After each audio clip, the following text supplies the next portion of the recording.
Hello my friends and welcome, my name is Dennis and this is the latest update from Ukraine.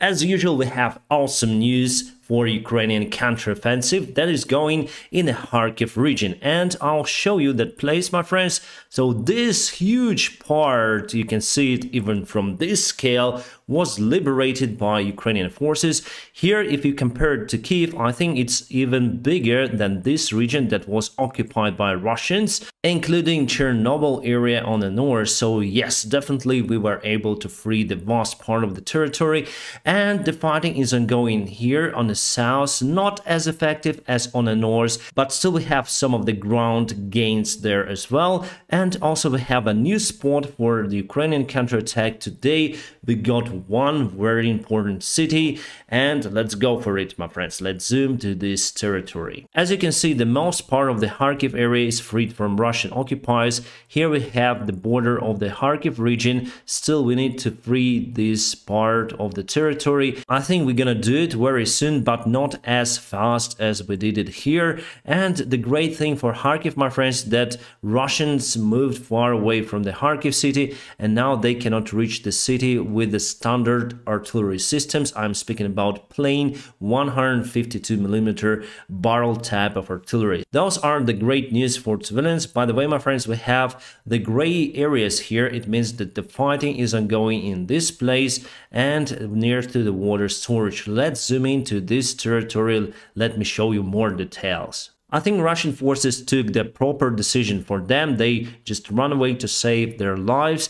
But the goal for Ukrainian counterattack was to destroy Russian forces, or at least encircle them. It was partially successful. However, still I think the most part of the Russians just went through the territory to Russian border. Vovchansk is taken by Ukrainian forces, confirmed today.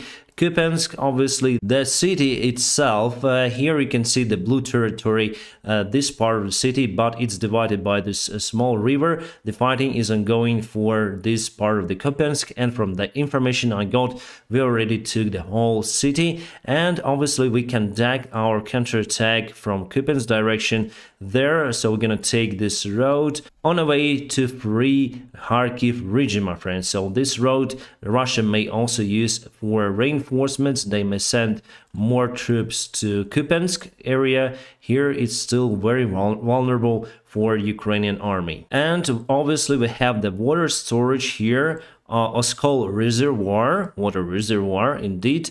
And now I would say the front line stopped a little bit on it, but we were able to get Borova. The fighting is ongoing here in the chart, but I can state that we already took this part, and we're gonna counterattack probably, I guess, from this direction, as I say, to the road, and from Borova also to the same road. Our main goal is now to enter the Lugansk Oblast and take Svatova. Svatova is very important, one more important crossroad, as you can see, and Russia may send more supplies from the north to their forces, so that is why it's important for us to cut this part. On the south, my friends, we took control over Svyatogirsk. Just a couple of months ago, Russia took the city under their control. They actually went also to Bogorodishne, and we got rid of them in Bogorodishne first, and now we took Svyatogirsk. It's a very important city, my friends, from the cultural perspective,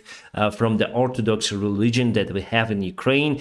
So, my friends, it's a great thing. And also we crossed the Siversky Donetsk river, and it's gonna be one more vector for Ukrainian counterattack from this side here. And also we may take this road that goes to Liman. So yeah, this is the Svyatogirsk, and we can attack Liman now from both of directions, from this side and also from this side as well. There's some fighting going for Yampil, and also there was some fighting reported in Crimea, but that information, Crimea is here, that information is not yet being confirmed. So I think Russia would leave and they're gonna perform their usual goodwill gesture. They're gonna get away from Liman to the Russian-controlled territory. And that means that we are already in Donetsk, fighting in Donetsk Oblast for the ground. And the main idea for Russia is to take control over Lugansk and Donetsk Oblast, and we're not gonna get them do it. If we take Liman, my friends, we're gonna take control over this territory for sure, and we're gonna counterattack here to Lysychansk, actually from two directions as well. So it's the forecast for the next counterattack, my friends. Now, as you can see, the massive Ukrainian counterattack a little bit slowed down these 2 days. However, still we have great success. And obviously we don't have the latest updates showing on that chart, on this chart. The reason is very simple. We don't need to give our enemy more details about our counterattack. But here I'm speaking with you about the possible scenarios. Obviously Russians know about them and they have very low morale in their army. That is why they cannot do anything with it. And for sure we're gonna take Lysychansk and Severodonetsk under our control, and that is gonna be the huge devastation for the Russian army in the region. About Donetsk city, my friends, there are some rumors that Ukraine is getting ready to attack that city.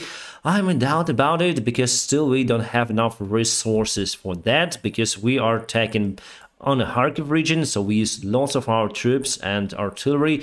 Also, we are attacking on the south. Here we have some of the gains of our territory. And to attack in one more place, I think we will just split our forces all across the front lines. But from the other hand, just imagine Russia should communicate throughout the front lines to mobilize their forces. And firstly, they need to gather the troops to stop massive Ukrainian counterattack on the north. And they also need to communicate about the south.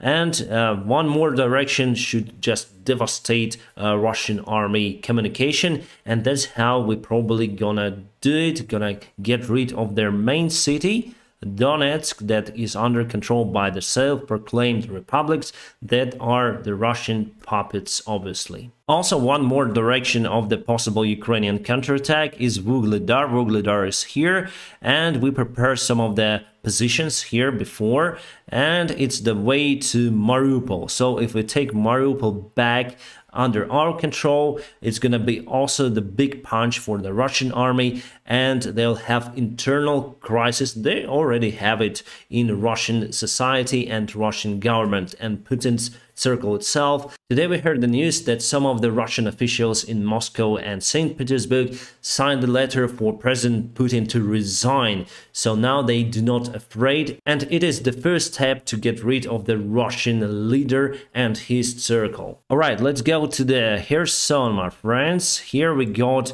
the control over Sukhistavok. We got this information well before, but today we got that date on the chart that we actually took this one, and the fighting is ongoing for Bruskinske. And before we got the information that we started our counterattack here from Malaya Alexandrovka, but so far that information is not confirmed. And let's go to the north here. We got lots of the villages under our control. It's very hard for us to fight here, my friends, because Russia gathered around 25,000 soldiers here in this territory. However, because of their low morale, they're basically running away, some of them running away from this place. And that is how we're gonna take this land little by little. And also there are some rumors, unconfirmed information, that some of the Russian officials, military commanders in this region, they basically want to give up to Ukrainian side because they don't have supplies. They're in very bad situation, and basically they have disease. The temperature dropped this time of the autumn. It's during the night time, it could be 3 degrees centigrade, and they don't have the warm clothes and they don't have anything. So the rumors say that they are speaking with our officials how to make it better, how to give up to Ukrainian side. And if they do so, it will be again huge devastation for the Russian army. My friends, it is the beginning of the end of the Russian army in Ukraine. Yes, we may fight for many months and maybe even years, 1 or 2.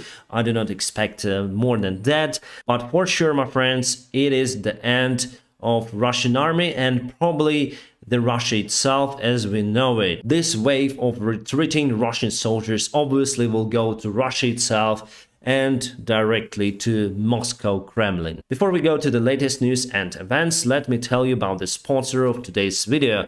Obviously, it is you, my friends, who are watching me. Thank you so much for spending your precious time watching my videos. You are awesome, stay awesome, and don't forget to press the like to this video. Let's go, let's continue. This is Kupiansk city, one of the biggest one in Kharkiv region. You can see some of the infrastructure damaged, some of the buildings also damaged. Then because the Ukrainian army came, and I would say most of the buildings are intact. And luckily, there are not many casualties from civilian side. And we start to find out massive graves on that territory. So Russia tortured locals who supported Ukraine. And obviously, they do the same massacres they've done in Kiev area, in Bucha, Irpin, and Gostomel. And this is Svetogorsk, the historical place and religious place of Ukraine in Kharkiv region, if we speak about it. So for sure we took this city, and as we see, the church is not damaged, I hope. Some of the great news for today, my friends, because this city is quite important. Some of the Russian officials are calling for massive mobilization in Russia.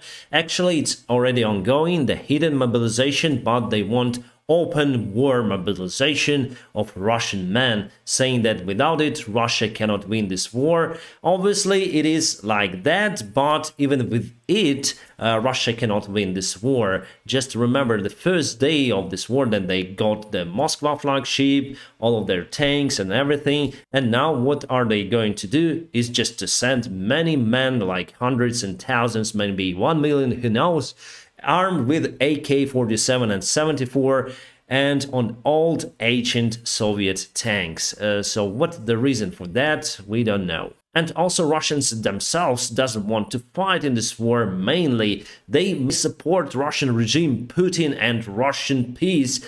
But it's easier to do on a sofa, playing video games and commenting under some of the posts. And now they commented that one calling for mobilization. They say, no, get lost. We don't want to fight. You just want more meat. And so on, so on. So basically, yeah, it's gonna be the big crisis inside the Russia if they announce the massive mobilization of Russian men. It's kind of interesting that yesterday Russia called for the peace negotiations again, and Zelensky said no, they're not gonna talk with Putin unless Russia withdraw their forces from Ukrainian soil, including Crimea. And after that, obviously, we're gonna talk with Russia, we're gonna talk about the compensation, reparations, basically, that they need to pay for Ukraine, and also we're gonna talk about the demilitarization of Russia. If that is negotiated, we're gonna talk about releasing sanctions from Russia itself. Very interesting, and I support that attitude from the Ukrainian president. We have the information that Pentagon is looking for the option to give Ukraine Abrams tanks.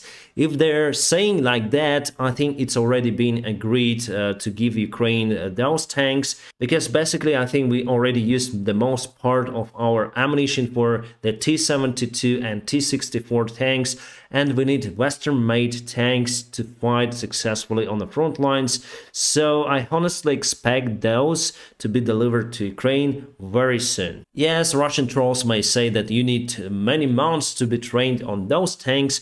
My friends, we already have Gepard tanks fighting in Ukraine, so it's kind of sophisticated piece of equipment. Also, Panzerhaubitze 2000. That is why I think Abrams tank is not a big deal for our talented tankists. However, we need to put new infrastructure for those tanks, and I think it uses the jet fuel because it has the turbine type of the engine, so turbo shaft engine, as you may find on helicopters. Kids are greeting our soldiers. They made their own checkpoint here with Ukrainian flags and yes, saluting to our soldiers. And this is Panzerhaubitze 2000. And obviously they're really surprised seeing that mighty German-made weapon. Like, oh, it's a Panzerhaubitze 2000. Yeah, it's awesome. Russia stopped sending new reinforcements to Ukraine. Why? Basically, they don't have those reinforcements. Many of their soldiers were injured or lost their lives. So obviously, my friends, Russia will lose this war, and we're gonna see it with you online. This is Denis Pushilin, the leader of the self-proclaimed Donetsk Republic, and he said that they partially lost control over Svetogorsk city, basically because of the Polish soldiers who joined Ukrainian army.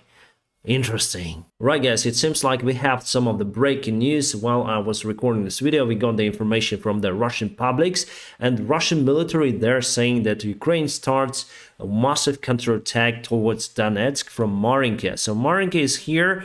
It was some fighting ongoing for this small village, Marinka, Alexandrivka, and during this war, Russia struggled to take this village under the control, and Ukraine started its attack, at least they say it, from this place towards Donetsk city. So Donetsk city is very close to Marinka. How many kilometers is it from the front lines? So let's say the center of the city from Marinka, 21 kilometers. Well, Donetsk city itself is quite big. I used to fly there, then I was the airline pilot, flying the ETR 72 from Kiev to Donetsk. So fantastic airfield was there. Now it's totally demolished, and Donetsk city also suffered devastation from the Russian side, obviously.